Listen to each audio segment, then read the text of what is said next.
Now before we start, I want to give a more of a general overall tip. If you're new to playing ball and you're watching this to see how you can play at the current rank you are, don't expect to be good at your current rank. If you're plat on Orisa, Sig, Rein, whatever you're playing, don't expect to pick up the hamster with 1 hour of playtime and still be plat. He's not an easy hero to pick up. He requires a lot of movement, and when you don't have time on the character and aren't comfortable with his movement, it can be very clunky and awkward and put yourself in bad situations. But as you continue to play this character, throughout your ranks or just throughout your playtime, you'll get more fluid and comfortable. Now, although I'm saying this hero is hard to play, he also requires a lot of awareness of your team and the knowledge and game sense of a tank player. Even after you take all these tips that I'm going to give, it doesn't guarantee you're going to be the best player alive, because you still need a tank brain to be able to be aware. For example, let's take Reinhardt. He's very basic in the way that he either left clicks and does damage, or right clicks and shields. So what's the difference between a plat Rein and a GM Rein? It's the timing. It's the timing of when they are left clicking or right clicking, and where they're going with said abilities. So although you can be really good at your ball movement and mechanics, and doing all the tips I give you, you need timing and awareness of your team, when you are able to go in, when you need to protect your team, when you need to peel for your team, when you can displace, when you can slam. All these different scenarios matter. So let's start from the beginning. Bronze. First thing you want to do is you want to press the button on your monitor that makes it turn on. You want to make sure your monitor is on when you're playing the game. This gives you a big advantage as you can see the game. You also want to take your headphones, and when you put them on, if it sounds a little weird, maybe you should double check. There's normally an R or L, meaning right or left. Put the R to the right ear or the left to the left ear. Now you can hear properly. You also want to take your mouse, make sure it's plugged in. If it didn't go in right away, then just turn it and try the other way. And if not, then go back and try again. You also want to make sure your hands. You want to make sure your hand can move. You want to make sure your fingers move and your hand can move, and you can move back and forth. And you want to take your other hand, make sure your fingers can move and be able to press the buttons on your keyboard. Now, I do feel bad about making this, and I shouldn't be clowning on you bronze players, but I don't have any specific tips for bronze balls. Like I said in the beginning, you're probably either really new to the game or really new to the character. You just need to play so that you can actually get a feel for the character. I also said you need to make sure your hands work. That's not even true. There's people that play with their feet in like plat. There's a deaf player that made it to diamond or masters. So it's not something specifically that you can do better on ball. You just need to learn fundamentals of FPS games. I also know quite a few of you people that are stuck in low rank just have bad computers. Either your computers are run terribly, so you don't have like any sort of frame rate, so you can't really tell what's happening with your 10 frames, 20 frames. Or maybe your internet's really bad, so you lag or DC a lot and lose this hard for DCing. I also know that a lot of low-ranked players have really high sense, and I would like to recommend lowering it. A lot of people are just comfortable with, less movement on their wrist, and they can turn a lot. But when you're doing 360s with every half a wrist movement, it's hard to accurately gauge where you're going to turn and look, and it's hard to aim, hard to turn, hard to look around. If you just have a lower sense, then you have more space to make one movement, and it's easier to get a muscle memory and understand where you're going to be looking. From now on, I do have actual tips for you. Right now in the background, you may notice it's kind of just a montage of failed grapples. So many low-ranked players just are uncomfortable with the character. They'll go for a grapple and they just won't end up where they want to be, or they'll think they're going to get somewhere with it but they don't, or they'll hit a wall, or they'll lose momentum, or they think they have the cooldown when they don't. This is all just a lack of playtime on the character. If you play the character more, you'll get more comfortable with his grapple. You understand the angle and the momentum of where you're going to end up and where you should end up, and just the interactions. Play the character more. Just hop in a custom, play around for an hour or a bit more, get a feel for the character, understand how grapple works. And now you'll see a bunch of messed up slams. This is also just play the character more. The more you play him, the more you understand how your slams work and where you're going to end up. The next point for gold, you are now in the rank where people know the game, they aren't complete noobs, they understand how to move their hand and shoot things. So now, since the enemy is good, you cannot 1v6. So stop either staggering or going in alone. There's times that you stagger where this is just a simple awareness thing of you not realizing the state of your team or the state of the fight. But when you go in 1v6, you're just delaying your own death. When you die later, your team has to wait longer for the next fight. Say you have one fight left in Gibraltar, and you engage too early. Now, you're dead, and now your team is forced to fight the 5v6 with a disadvantage, when they could have just fought a 6v6 they could have had a nice 6v6 neutral fight, but instead you're forcing them to have a 5v6 with the fight not in their favor. And there's also no follow-up. Sometimes you'll go and you'll flank, or you'll be ready for a slam, but your team isn't in a position to follow up. Even if you have all 6 people, you could slam, but these people are not in line of sight. You slam around another corner, they're not in line of sight of your slam, so now they're not able to follow up, and you're pretty much 1v6ing, because you're slamming, doing your 100 damage or whatever, but you don't have any follow-up damage to confirm those kills, and it's a wasted cooldown. This is easier said than done. You can't just pick it up and be like, yep, I need to be with my team.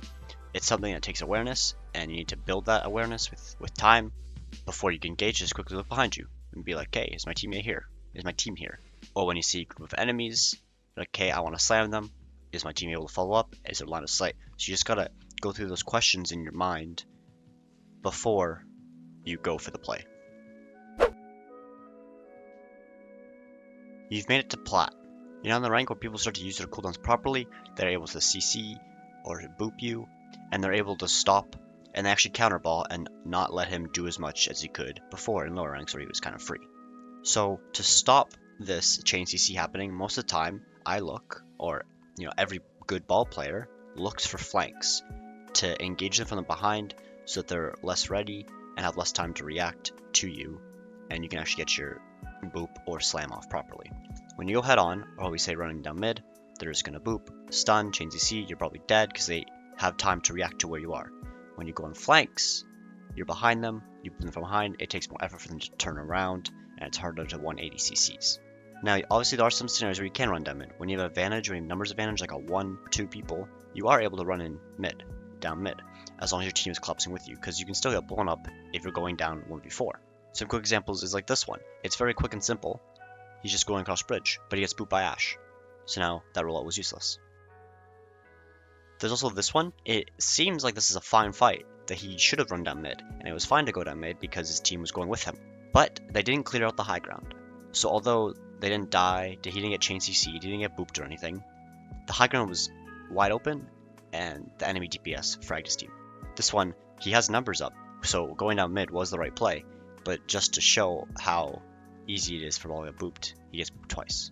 But these other examples of where they're going down mid and just getting chain CC'd, that's just straight up feeding. Stop doing it. Find other ways to get behind them. Now in Diamond, you're getting pretty good at the game. Most people would say Diamond is a good rank. So there's a lot less general tips I can give, and I'm going to be a little more specific, and I'm going to give 2. One is minefield usage. You're not in a rank where putting minefield down and somehow, eventually, someone's going to walk into it. People see mines, they walk away, they use their movement abilities, they line out, they get out. Everyone messes up minefield, but using a minefield on a singular Devo when she's just going to fly around, there's no point in using a minefield on a doorway, because they're just going to walk around and ignore it, and there's a lot of mobility in the game, lots of people can ignore them, or they can tank them. The best, and maybe even the only 3 ways to use minefield, would be to split the team, the tanks from the supports, split them apart, minefield slamming the backline so that they die, or just minefielding on a point so that they have to fight in the mines to stay contested. And another one is knowing your 1v1s.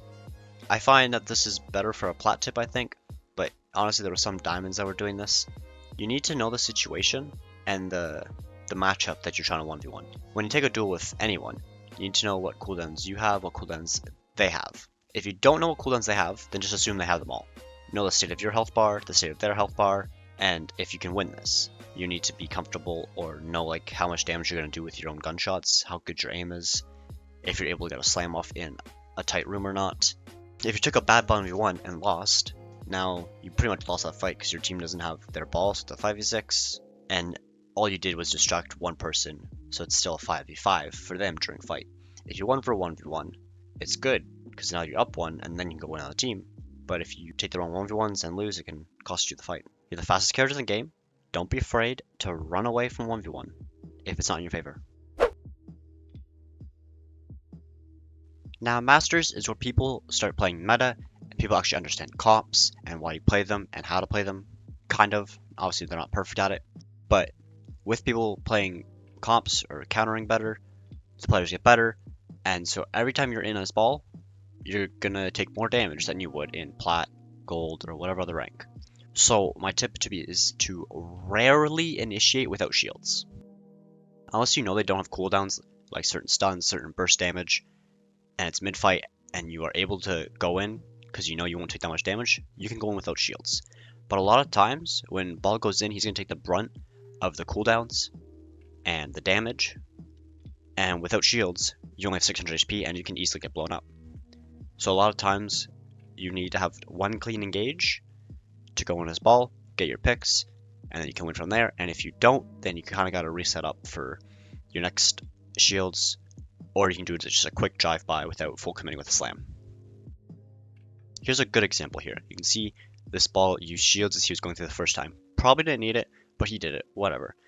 And now here, he could have gone in, but he waited.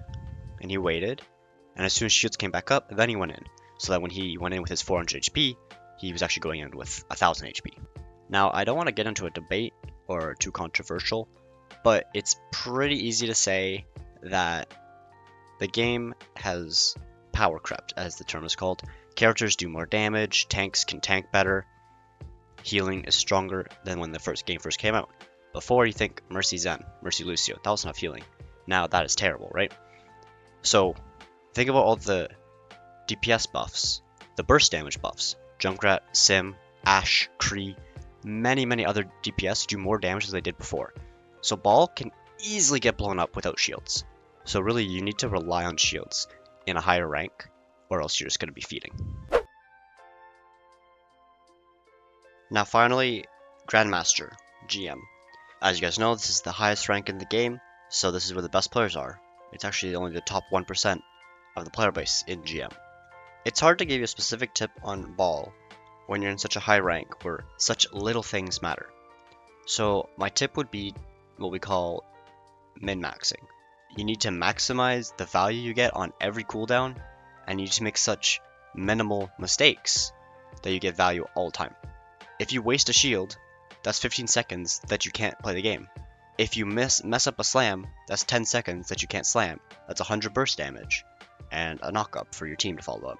Even such like little things like your accuracy on your guns. You know, from 40% accuracy to 45% accuracy would make a giant difference, because that's 5 bullets a clip, which could be the difference between you killing someone or them escaping. Or it could be the difference between you killing them just faster so that you took one less bullet, so that later on that one bullet mattered. Or if it's like a major accuracy and took you a long time to kill someone when it shouldn't have taken you that long. You're away from the fight, you're away from your team, they can't help you get healed, you can't help them with the rest of the enemies. And so although you are making them fight a 5v5, maybe that's better for the enemy. So like every little thing matters, and it's what makes the difference between like a 4K player and a 4500 player. And, you know, like probably lower rank folk don't realize, but 500 SR up there is crazy. The difference between, you know, 1500 to 2K, silver to bronze, they're all not that good. They maybe get a little bit better in some skill ways, but for the most part, they're still playing the game completely wrong. Up there, low GM is just someone that's, you know, just learning how to be good, or be great, I guess. But 4.5 is a literal owl pro slash, you know, contenders, you know, like an actual really good player. And so I can't just say like what to do on ball, because it's also about positioning, awareness, and a lot of other things. Now, depending on the meta right now, it might even just be the play to not play ball. Whatever meta it is, if that meta is so much better than ball, or a hard counters ball, then there's some times you just straight up can't play ball and you have to switch because meta hard matters up there.